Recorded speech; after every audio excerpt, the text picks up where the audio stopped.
បាទទេសភាពព្រឹកព្រលឹមនៅភូមិខ្ញុំថតស្រូវដើម្បីឲ្យបងប្អូនមើលទស្សនាស្រូវវាពឿវាសម្បល់វាស្អាតវាល្អមើលនេះឯង303បាទល្អមើលណាបងប្អូន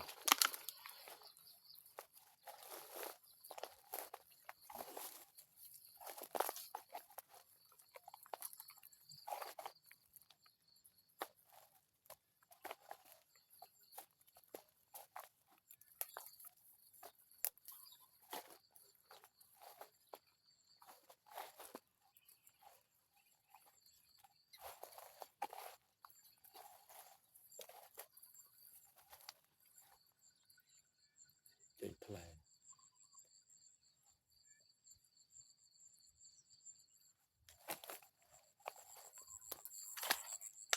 នេះផ្លែចេញ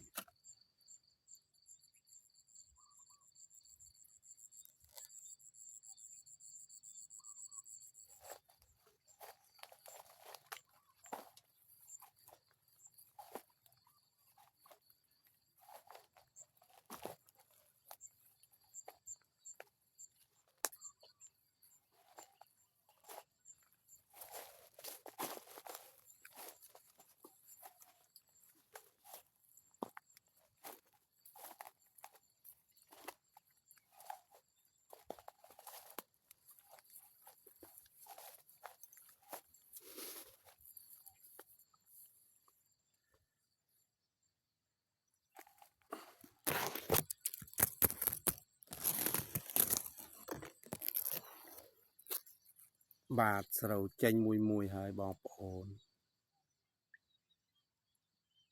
មើលល្អណាស់បងប្អូនពួរវាធំទៅចេញបានមួយមិនទាន់ដាក់ក្រាបទេទៅចេញទិដ្ឋភាពនេះទឹងសើមនៅតែមាននេះទឹងព្រឹកបាទបងប្អូនណាជាទស្សនាមើលក្នុងទំហំដីមហត្តាតែស្រូវស្ទូងមិនបានល្អទេតែវាក្រិនដែលយើងដាក់វាឲ្យចិត្តដីតែមើលវាមិនចិត្តបានទេបាទ